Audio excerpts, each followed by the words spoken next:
지금 우리는 계속해서 요한복음에 나타난 예수님의 표적 7가지에 대해서 매주일 한 가지씩 예수님의 표적에 대한 말씀을 나누고 있죠. 우리가 이렇게 계속해서 예수님의 표적에 대한 말씀을 나누고 있는 이유가 있습니다. 무엇이죠? 요한복음 20장 31절의 말씀처럼 우리가 예수께서 하나님의 아들 그리스도이심을 믿고 그 이름을 힘입어 생명을 얻고자 그렇게 계속해서 우리는 예수님의 표적에 대한 말씀을 나누고 있습니다. 정말 우리 모두가 예수님이 하나님의 아들이심을 믿으시기를 소망합니다. 예수님께서 나를 위하여 십자가에 피를 주시고 나를 죄에서 구원하신 구세주이심을 믿는 우리 모두가 되기를 간절히 축원합니다.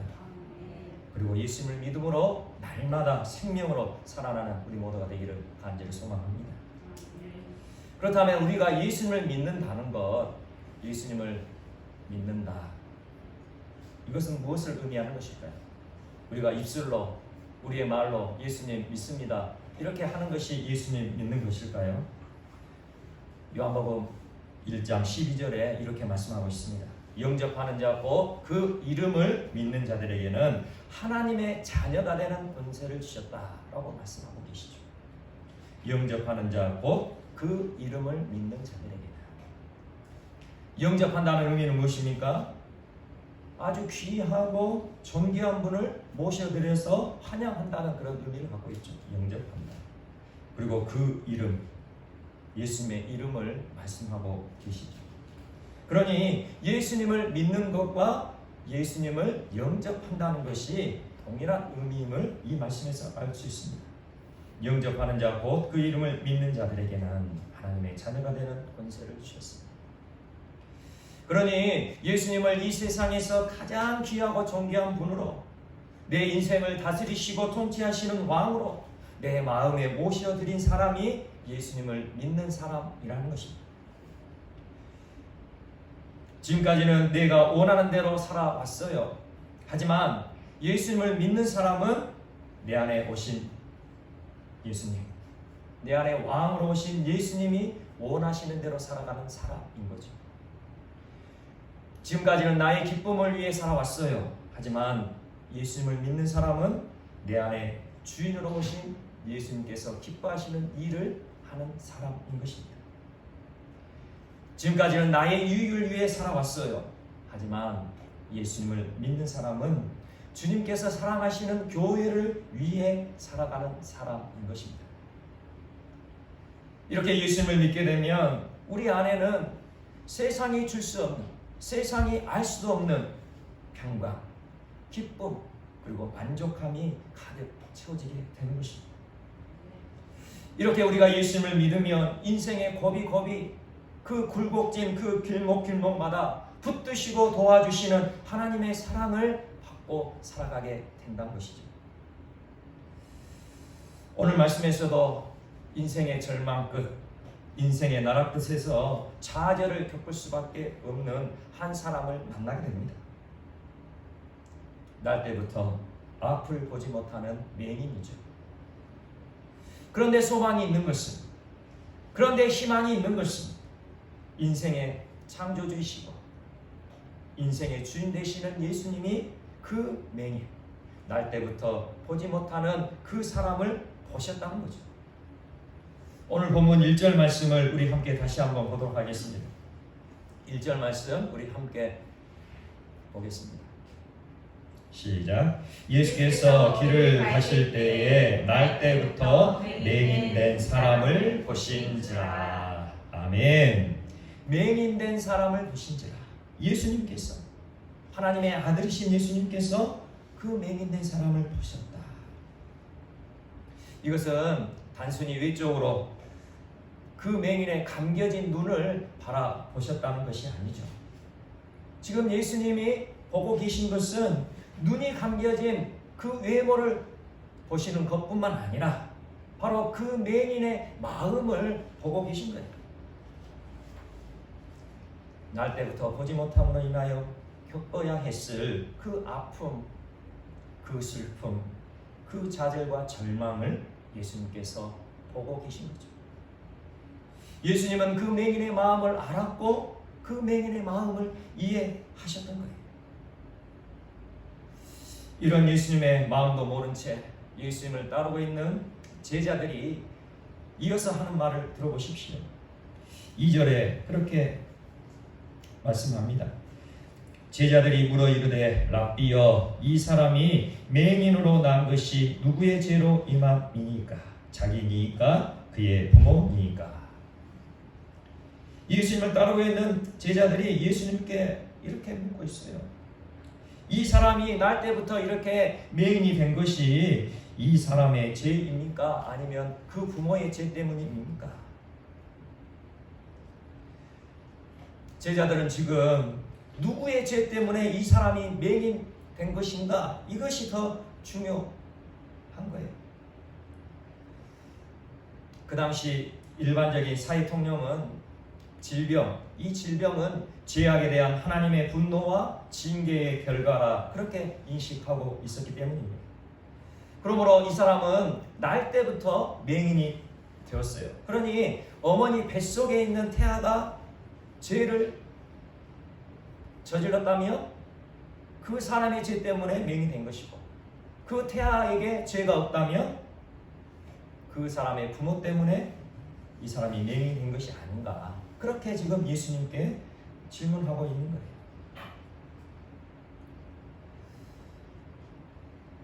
이날 때부터 맹인된 사람, 그 사람의 죄 때문인가 아니면 그 부모의 죄 때문인가, 그것이 궁금했던 거예요.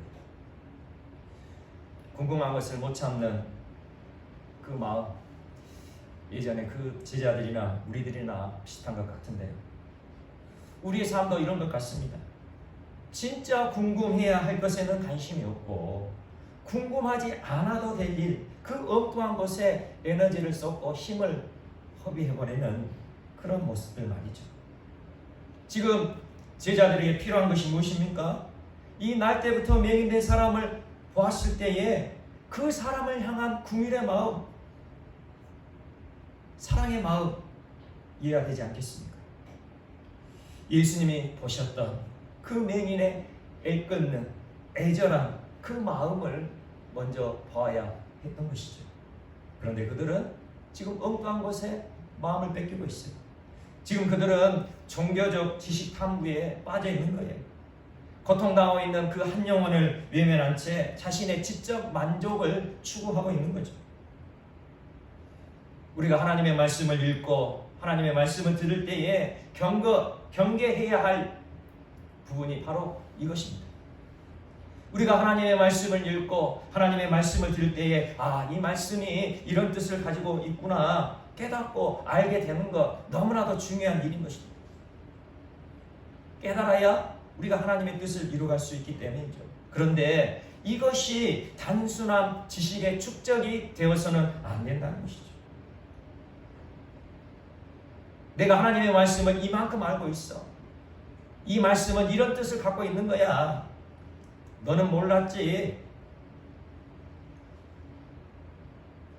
내가 하나님의 말씀을 이만큼 알고 있다는 자부심은 있는데 그 말씀을 실천하지 않고 순종하지 않는다면 이보다 더 나쁠 수는 없다는 사실을 기억하시기 바랍니다.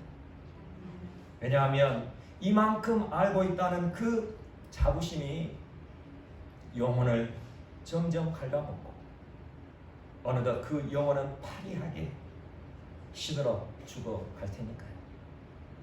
그러므로 결코 하나님의 말씀이 지식이 되어서는 안 될 것입니다. 하나님의 말씀이 우리 머리에만 담겨져 있어서는 안 된다는 거예요. 하나님의 말씀이 삶이 되어야 합니다.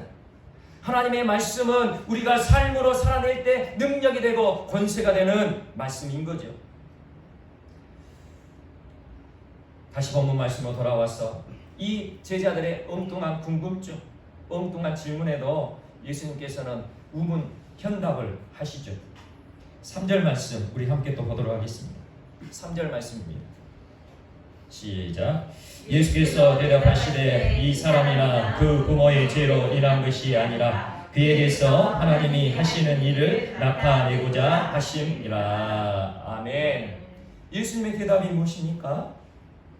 지금 이 사람이 날 때부터 늘 보지 못하는 것, 그것은 그 사람 자신이나 부모의 죄 때문이 아니라 하나님의 하시는 일을 나타내기 위함이다. 그렇게 말씀하고 계세요. 달리 표현하면 하나님의 영광을 보여주시고자 이 사람이 날 때부터 보지 못하게 되었다는 거예요. 고난으로 따지면 날 때부터 맹인으로 태어난 것보다 더한 고난이 있을까요? 절망으로 따지면 날 때부터 맹인으로 태어난 것이 이렇게 태어난 것보다 더 절망스러운 일이 있을까요? 그런데 예수님께서는 이렇게 말씀하십니다.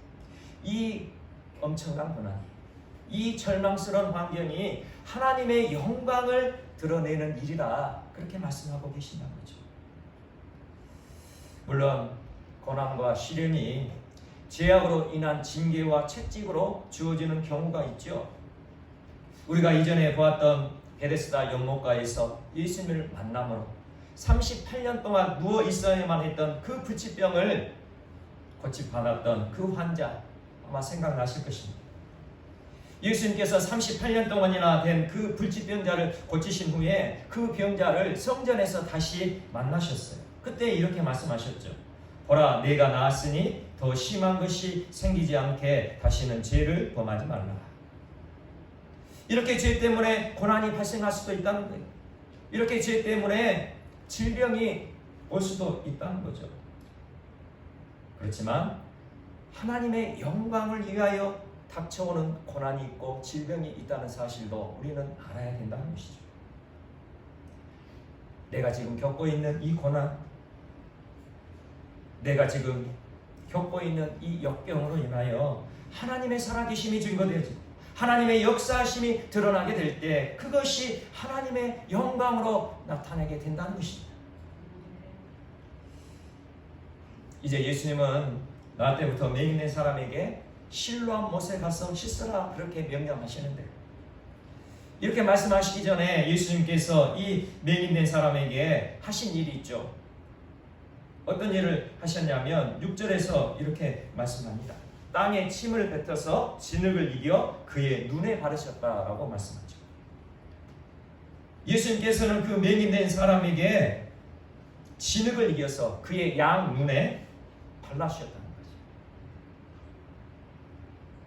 그러시고 난 다음에 실로암 못에 가서 씻으라 그렇게 말씀하십니다. 그러자 맹인이 어떻게 했습니까?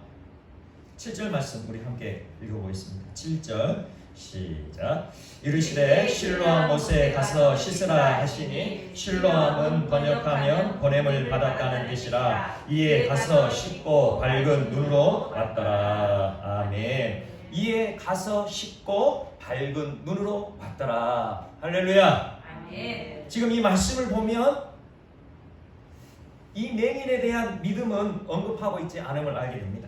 이 맹인이 믿음을 가졌는지 어떠했는지 그러한 것은 언급하고 있지 않아요. 보통 다른 기적의 사건들을 보게 되면 그 기적을 경험한 그 사람이 기적을 경험하기 전에 내가 믿겠나이다, 나를 구원하소서, 이렇게 간절한 믿음의 고백이 있을 때에 예수님께서 그 기적을 베풀어 주실 때가 많았죠. 그런데 지금 이 말씀에서는 이 맹인된 사람의 믿음의 고백, 입술로서 말로서 그렇게 고백한 그 내용이었어요. 하지만 지금 이 맹인의 행동을 보면 예수님에 대한 믿음이 얼마나 분명하고 확실한지를 알 수가 있습니다. 야고보서 2장 11절에 행함이 없는 믿음은 그 자체가 죽은 것이라 말씀하고 있습니다. 우리가 믿음을 가지고 있다 하면서도 행함이 없다면 그것은 죽은 믿음이라 말씀하고 있는 거죠. 이것을 달리 말하면 우리의 믿음은 행함으로 증명되어지는 거예요. 지금 날 때부터 맹인된 이 사람은 행함으로 자신의 믿음을 증명하고 있다는 거죠. 예수님께서 만약 이 맹인에게 그저 실로암 못으로 가서 씻으라 그렇게 명령만 하셨다면 이 맹인도 아마 믿져야 본전인데 그런 마음으로 쉽게 실로 못으로 가서 그렇게 순종할 수 있었을 거예요. 그런데 지금 이 맹인의 모습은 어떤 모습이라고요? 양 눈에 진흙을 잔뜩 바르고 걸어가야만 한다는 거예요. 한번 생각해 보십시오. 이 맹인이 날 때부터 맹인이었으니 어렸을 때 또 나이가 장성했을 때 그 모든 삶을 생각해 보면 평소에 맹인으로서 길거리를 걸어 다녀야 할 일이 있지 않겠습니까? 그렇게 길거리를 걸어 다닐 때 어떤 사람들은 뒤에서 이렇게 수근수근했을 거예요. 앞도 못 보면서 가만히 집이나 있을 것이지 왜 우리들 불편하게 돌아다니는 거야. 비아냥거리는 사람도 있었을 거예요. 그리고 동네 철없는 그 꼬마들, 그 철부지 아이들 어땠을까요? 그 맹인이 지팡이를 짚고 걸어 나오면 신봉사 나왔다고 쫓아다니며 그렇게 귀찮게 했을 거예요. 그런데 지금 이 맹인의 모습, 양눈에 진흙이 뒤범벅되어 지금 걸어가고 있어요. 그 안에도 다른 사람들 눈에 띄어서 그렇게 비아냥거림을 당하고 모욕을 당하고 그랬을 건데 지금 양눈에 진흙을 바르고 가고 있으니 다른 사람들 눈에 더 확 띄지 않았을까요? 그런 모습을 보는 사람들 또 뭐라고 했을까요? 하다하다 꼴값하네. 저거 미친 거 아니야. 동네 아이들은 그 진흙에 덮인 눈을 보면서 놀려대고 얼마나 짓궂게 또 따라다녔을까요? 그럼에도 불구하고 그 맹인은 실로 못에 가서 씻고 돌아왔습니다. 이에 가서 씻고 행함으로 믿음을 증명한 거죠. 이에 가서 씻고 예수님이 명령하신 대로 행하고 순종함으로 자신의 믿음을 증명한 거예요. 이것이 날 때부터 맹인된 사람의 믿음인 거예요. 흔히 우리는 이렇게 기도하기도 하고 고백하기도 하고 말하기도 합니다. 우리에게 기적을 베풀어 주십시오. 지금 이 험악한 나의 삶에 기적을 베풀어 주십시오. 그러면 제가 믿겠습니다. 그럴 때가 있죠. 하지만 기적은 어느 때 오는 것입니까? 우리가 먼저 믿을 때 기적은 오는 것이에요. 우리가 먼저 믿고 행하고 순종할 때 기적은 따라오는 거예요. 우리에게 겨자씨 만한 믿음이 있다면 이 산을 명하여 여기서 저기로 옮겨지라 하면 옮겨질 것이요 우리가 못할 것이 없으리라. 예수님께서 말씀하신 것입니다. 우리에게 겨자씨만한 그 작은 씨앗 한 톨만한 그 믿음이 있다면 저 큰 태산보다도 더 큰 백두산보다 더 큰 그 산을 명하여 여기서 저기로 옮겨라. 그렇게 하면 옮겨질 것이다. 그리고 우리가 못할 것이 없으리라. 할렐루야. 믿음의 순종으로 놀라운 기적을 경험하는 우리 모두가 되시기를 간절히 축원합니다. 그렇게 날 때부터 맹인된 사람이 실로암 못에 가서 씻었더니 어떻게 되었다고요? 밝은 눈으로 왔더라. 눈이 떠진 거예요. 그렇게 믿음으로 행하고 순종했더니 날 때부터 감겨진 그 눈이 떠진 거예요. 빛 대신 예수님을 만나는 사람마다 이 놀라운 기적을 경험하게 될 것입니다. 오늘 본문 5절 말씀 또 함께 보겠습니다. 본문 5절입니다. 5절 함께 읽겠습니다. 시작. 네가 세상에 있는 동안에는 세상의 빛이로라. 아멘. 예수님은 어두운 세상 가운데 빛을 비추러 오신 참빛이세요. 요한복음 1장 9절에 참빛 곧 세상에 와서 각 사람에게 비추는 빛이 있었나니. 예수님은 참빛으로 이 세상에 오셔서 각 사람에게 비추어 그렇게 역사하고 계신다는 거죠. 예수님의 생명의 빛, 예수님의 복음의 빛, 예수님의 그 놀라운 영광의 빛이 비추어질 때 우리의 삶의 모든 어두움은 물러가게 될 것입니다. 모든 문제는 해결되어지고 우리 안에 모든 고통은 다 사라지게 될 것입니다. 예수님의 생명의 빛이 비춰질 때 그렇게 되어진다는 것이죠.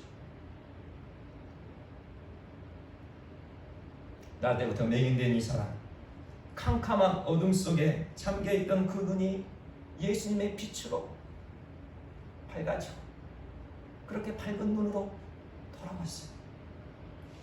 이전에 없었던 일이 일어난 거죠. 이제 그 자리에는 날 때부터 맹인된 사람은 존재하지 않아요. 오히려 초롱초롱 밝은 눈으로 예수님을 바라보는 그 한 사람이 서 있을 뿐입니다. 그런즉 누구든지 그리스도 안에 있으면 새로운 피조물이라 이전 것은 지나갔으니 보라 새 것이 되었도다. 이제 이 맹인에게는 이전에 한 번도 경험하지 못한 새로운 삶이 펼쳐진 거예요. 온 우주 만물을 창조하신 창조주신 하나님, 그 하나님의 아들 되신 예수 그리스도를 만나는 자마다 이 놀라운 기적이 펼쳐지는 게 되는 거죠. 나를 위하여 십자가 피를 흘리신 예수님을 만나게 되면, 그 예수님을 믿으면, 그 예수님을 내 마음에 영접하면 우리 삶의 새로운 삶이 펼쳐지게 되는 거예요. 이전에 단 한 번도 경험해보지 못한 놀라운 삶이 우리를 기다리고 있다는 것입니다. 그렇게 눈이 밝아져 보게 된 그 사람, 이후에 예수님을 증거하였습니다. 11절입니다. 11절 말씀 또 함께 보겠습니다. 시작. 대답하되 예수라 하는 그 사람이 진흙을 이겨 내 눈에 바르고 나더러 실로암에 가서 씻으라 하기에 가서 씻었더니 보게 되었노라. 아멘. 맹인이 되었다가 눈이 밝아져 돌아온 이 사람, 사람들이 아니 어떻게 이렇게 된 거야? 당신 나 때부터 맹인된 사람 아니었어? 그런데 어떻게 눈이 떴어? 그렇게 물어봤을 때에 이 맹인은 예수의 이름을 증거합니다. 예수라 하는 그 사람이 진흙을 이겨 내 눈에 바르고 나더러 실로암에 가서 씻으라 하기에 가서 씻었더니 믿음으로 순종했더니 내가 보게 되었노라. 그렇게 예수님을 증언하고 있습니다. 그리고 이후에 예수님을 핍박하던 바리새인들에게도 예수님에 대해서 증거하는 것을 주저하지 않아요. 이 바리새인들 어떻게 하면 예수님을 죽일까 그렇게 궁리하던 사람들이죠. 그러니 이러한 사람들에게 예수님을 증거한다면 이 맹인된 사람도 핍박을 당하고 어쩌면 감옥에 갇힐 수도 있고 죽임을 당할 수도 있는 그런 상황이었다는 것이죠. 그럼에도 불구하고 이 맹인되어서 고통 가운데 있었지만 예수님의 그 빛을 받았을 때 눈이 밝아진 이 사람, 예수님을 증거하는 것에 주저하지 않아요. 그 이후에 요한복음 9장 32절에서 33절에 이렇게 그가 고백합니다. 창세 이후로 맹인으로 난 자의 눈을 뜨게 하였다 함을 듣지 못하였으니 이 사람이 하나님께로부터 오지 아니하였으면 아무 일도 할 수 없으리라. 아멘. 지금 눈이 밝아진 맹인의 고백이에요. 그 예수님을 핍박하고 예수님을 죽이려고 그렇게 애쓰던 바리새인들에게 이렇게 고백하고 있는 거예요.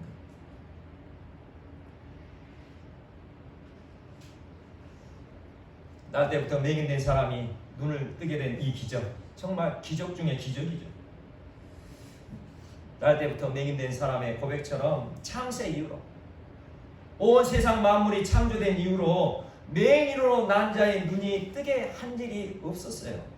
그러니 이 놀라운 일은 하나님의 은혜, 하나님의 역사심 아니고는 도저히 있을 수 없는 일인 거죠. 하나님의 영광이 드러난 거예요. 하지만 우리가 알아야 할 것은 이 맹인이 눈을 뜸으로 하나님의 영광이 드러났지만 그보다도 더 놀라운 영광, 그보다도 더 진정한 하나님의 영광은 맹인이 눈을 뜬 것이 아니라 맹인으로 난 자가 하나님의 아들이신 예수님을 믿고 예수님을 증거하였다는 사실입니다.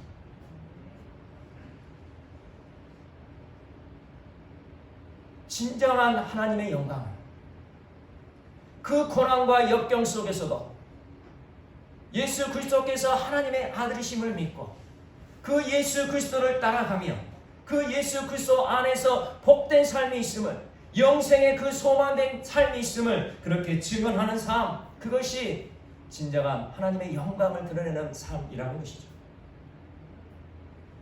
우리가 예수님을 믿고 예수님을 따르며 순종하는 삶을 살아갈 때에 맹인으로 난 사람이 들었던 동일한 말들을 듣게 됩니다. 왜 이렇게 유별을 떠냐? 꼴값 좀 그만해라. 너 미친 것 아니야. 적당히 좀 해라. 우리가 예수님을 믿고 예수님을 따라가는 그 길 가운데 우리에게 들려지는 동일한 음성인 거예요. 이러한 무수한 조롱, 비아냥, 무시를 당할지라도 우리가 끝까지 예수님을 믿고 예수님을 따라가는 삶을 포기하지 않는 이유는 또 무엇입니까? 그것은 날 때부터 맹인된 사람이 눈에 진흙을 바른 채 신라 못으로 걸어갔던 이유와 같을 것입니다. 날 때부터 맹인된 사람,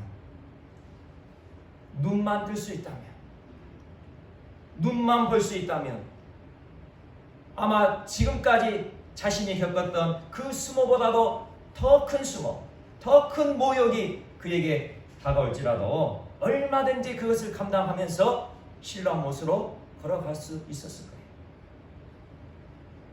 그 무수한 조롱, 그 무수한 비아냥, 그 엄청난 무시, 그것을 뛰어넘는 소중한 가치가 있었기 때문에 이 맹인에게 눈을 뜨는 것보다 더 큰 가치가 어디 있겠습니까? 우리도 마찬가지죠. 맹인이 눈을 뜨는 것보다 더 큰 소중한 가치를 우리가 알고 있기에 세상 가운데 우리가 조롱을 받고 무시를 당하고 비아냥거림을 당할지라도 우리의 발걸음, 믿음의 발걸음, 예수님을 따라가며 순종하는 그 믿음의 삶을 포기하지 않을 수밖에 없는 거죠. 포기할 수 없는 거예요. 우리는 하나님께서 예비하신 천국의 가치를 알고 있기 때문입니다. 날 때부터 맹인된 사람이 100년 남짓 되는 인생의 그 문제를 해결하고픈 간절함을 가지고 그 모든 조롱과 비아냥과 그 무시를 감당하며 신뢰한 못으로 갈 수 있었다면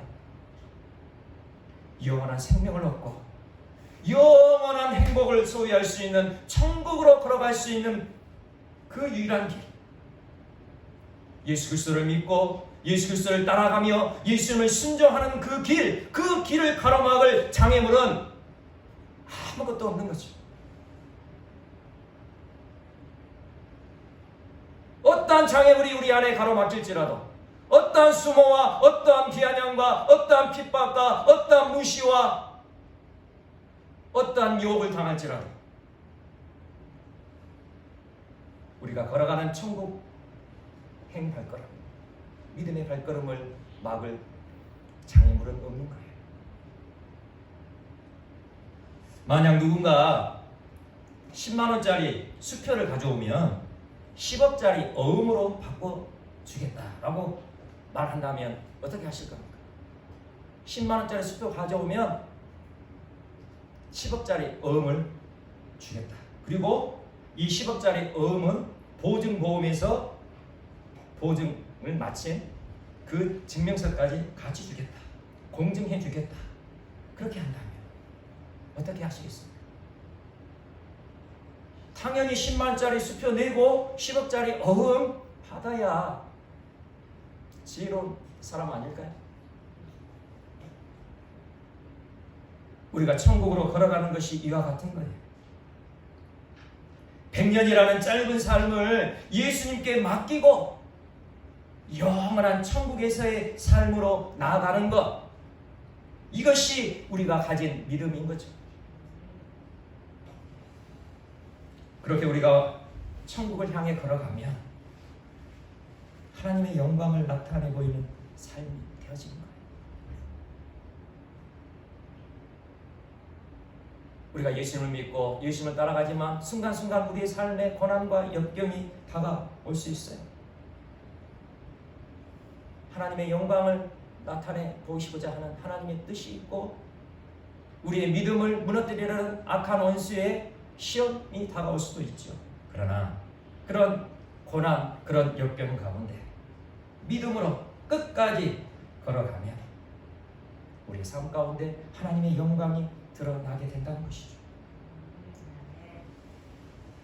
이 아름다운 영광을 온 세상 가운데 나타내 보이는 우리의 삶 되시기를 간절히 축원합니다. 나에게 주어진 이 놀라운 생명, 나에게 주어진 이 놀라운 능력을 나만 간직해서는 안 될 것입니다. 때로는 모욕과 핍박이 다가올지라도, 때로는 나의 삶에 고난과 역경이 닥쳐올지라도 오히려 그것으로 하나님의 일하심을 나타내는 우리의 믿음의 삶 되시기를 간절히 축원합니다. 모욕과 핍박 가운데 생명 되신 예수님을 전하시기 바랍니다. 고난과 역경을 역전시키시는 소망의 주님을 우리 이웃들에게, 우리 가족 친척들에게 전하시는 우리 모두가 되시기를 간절히 축원합니다. 그렇게 나의 영혼에 주님의 그 놀라운 생명의 빛이 비추어져 내가 새로운 인생을 살게 되었다면, 그렇게 새로운 인생을 살게 하신 그 예수님, 나의 주님을 우리 이웃들에게 증거하고 전하고 하나님의 영광을 온 세상 가운데 나타내 보이는 귀하고 복된 삶으로 쓰임받는 우리 모두가 되시기를 간절히 축원합니다.